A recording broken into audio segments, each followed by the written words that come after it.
you, Mr. Chairman. I thank the gentleman. I will now recognize myself for 5 minutes of question. I'm going to ask the non-chairman commissioners a series of what I hope are quick questions in expectation, hopefully, of an equally quick answer. Ms. Svenicky, is the chairman's behavior affecting your ability to discharge the duties for which you took an oath to discharge? To this point, I believe that I have had access to what I need to faithfully execute my duties. However, I'm concerned that we're at the point where that is being compromised. Have you lost confidence in his ability to lead? Yes, on the basis of his interpersonal conduct, I have. Commissioner Magwood, same 2 questions to you. Do you believe his behavior is impacting your ability to do your job, and have you lost confidence in his ability to lead? It's a very complicated question. It's hard to answer with yes and no. Let me answer it this way.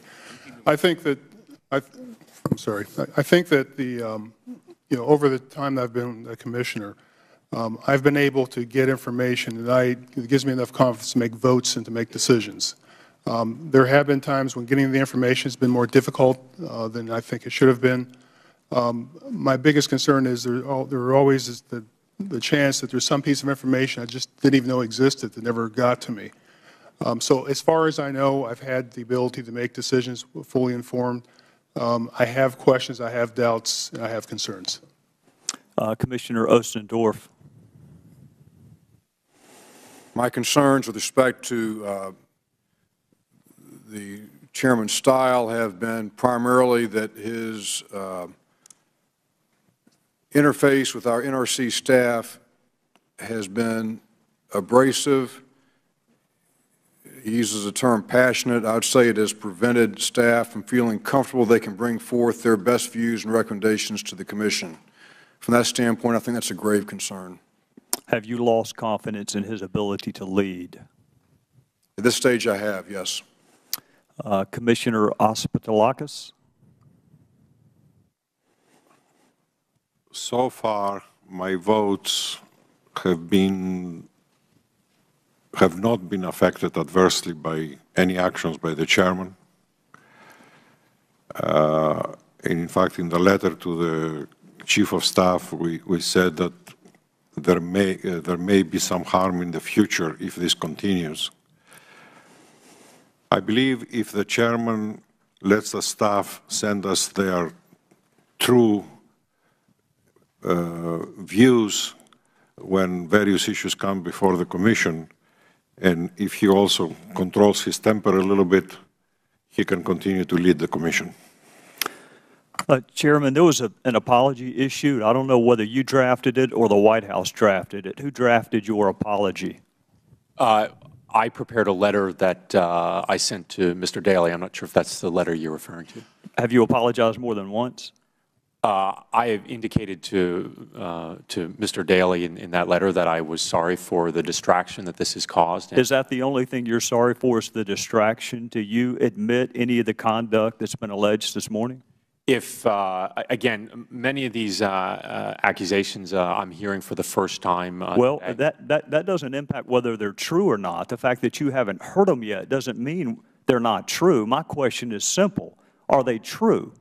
I don't believe that they are true. What does that mean, I don't believe that they are true? Have you been verbally abusive to female staff? No, I have not. Have you withheld information from your fellow commissioners? I have not. Have you asked anyone, are they on your team? I have never said something like that. Chairman, let me tell you what it looks like from my vantage point, which my background's not in nuclear science. When you have 4 eyewitnesses that testify to something under oath, you know what they call the defendant after that? An inmate.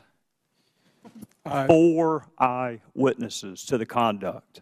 It is unprecedented to me to have colleagues criticize one another privately. To do it publicly and to have to sit on either side of you to do it before a committee of Congress, to me, is unprecedented. None of the allegations they have made are accurate. Is that your testimony? I believe that many of these instances that they're referring to have been misconstrued, and And as I've indicated, that there are issues where I think we can improve our So communication. what did you apologize for? I apologize, as I indicated, for their the distraction this has misunderstanding? caused. Did you apologize because they misunderstood what you did? I have offered to my colleagues that we sit down with a third party, someone that we all could agree on to We really talk need about these a issues. counselor for the Nuclear Regulatory Commission? We need a counselor for that? I'm very interested in improving the communication because I think it's Does vital. it matter to you that the four of them either have or are rapidly losing confidence in your leadership? Does that matter to you? That's very important to me.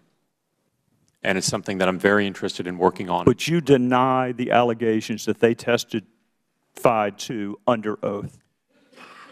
Congressman, I believe I've answered this question. Well, to do it the again best of my for me. ability. You deny them? As I said, I believe I've answered this question very, very well to the best of my ability here. Would recognize the gentleman from Illinois, Mr. Davis.